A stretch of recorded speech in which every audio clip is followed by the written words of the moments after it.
तो देखिए, उत्तर प्रदेश की राजनीति में कभी भी कुछ भी हो सकता है। आप जमकर किसी पार्टी को गरियाइए, किसी पार्टी की आलोचना करिए, उसके पूरा पूरा काला चिट्ठा उजागर करके रख दीजिए, लेकिन अगर कभी समीकरण फिर बैठते हैं तो वही पार्टी आपको मंत्री पद तक भी दे सकती है।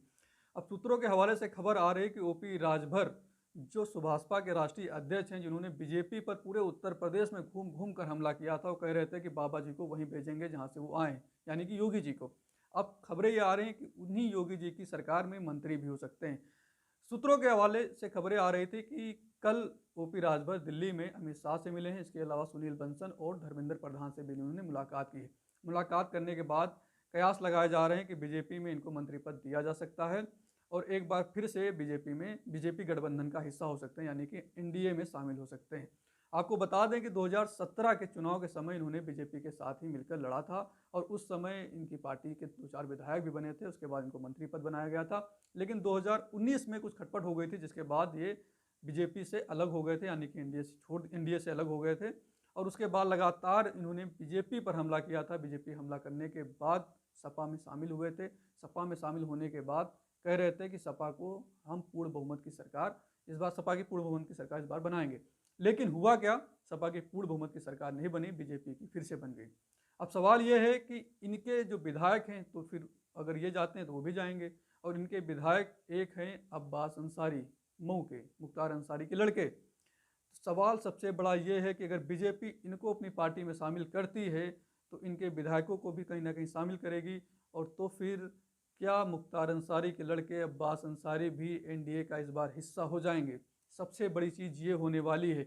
अगर ऐसा होता है तो कहीं ना कहीं उत्तर प्रदेश की राजनीति में एक बड़ा उलटफेर देखने को आपको मिल सकता है। जिस तरीके से पूरे उत्तर प्रदेश चुनाव में बीजेपी ने लगातार हमला किया था माफिया डॉनों पर, मुख्तार अंसारी का बार बार जिक्र भी किया था।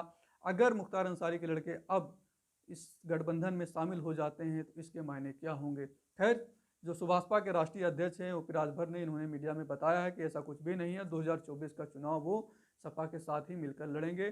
सपा के साथ मिलकर वो विचार कर रहे हैं कि 2024 में किस तरीके से चुनाव लड़ा जाए। अब ये भी बताया जा रहा है कि कहीं ना कहीं बीजेपी जो है वो इसलिए इनको लाना चाहती है जिससे पूर्वांचल में जो राजभर का एक छोटा सा मार्जिनल वोट है वो उसका नुकसान न हो पाए। 2019 में ये राजभर लगभग इन्हीं को मिला था, बीजेपी को मिला था, लेकिन 2022 में पूरा पूरा राजभर सपा गठबंधन के साथ चला गया। बहुत सारी ऐसी सीटें हैं जो 1993 से सपा नहीं जीती थी। जैसे आप आजमगढ़ की एक सीट की बात कर सकते हैं, मुबारकपुर, वहाँ पर 1993 से सपा नहीं जीती थी, लेकिन इस बार वो सीट सपा जीती। उसका सबसे बड़ा कारण ये था कि वहाँ पर जो राजभर वोट बैंक था, वो मार्जिनल वोट था, वो पूरा पूरा सपा में चला गया था। अगर 30-40 हज़ार वोट उस विधानसभा का सपा में चला गया, समझ लीजिए वो सीट सपा की हो गई थी। यही कारण है कि 2024 के चुनाव के पहले बीजेपी चाहती है, मुझे लगता है कि जो जो राजभर हैं ये इसमें आ जाएं, जिससे राजभर वोट बैंक का जो एक लंबा नुकसान होने, लोकसभा का क्षेत्र भी बड़ा होता है, तो कई ऐसे लोकसभा क्षेत्र हैं पूर्वांचल में जहाँ पर लाखों मतदाता हैं राजभर। और ये अगर बीजेपी से अलग हटके सपा गठबंधन में चले जाते हैं, राजभर के साथ चले जाते हैं 2024 में, तो पूर्वांचल में बीजेपी को एक बड़ा नुकसान कई सीटों पर उठाने को पड़ सकता है। इसी वजह से बीजेपी सब कुछ भुलाकर, राजभर ने जितना कुछ किया सब कुछ भुलाकर राजभर को मंत्री भी बना रहे हैं। और जो 6 इनके विधायक बन के आए हैं, हो सकता है उसमें से भी किसी एक को मंत्री बना दें। तो राजभर की पार्टी जो साथ में नहीं लड़ी थी, उसके बावजूद भी 2 मंत्री बीजेपी दे सकती है। इसके साथ साथ मुख्तार अंसारी के लड़के को भी हो सकता है शामिल कर लें। इस सूत्रों के हवाले से खबरें हैं। खैर, अब क्या होता है ये पता बाद ही में चलेगा।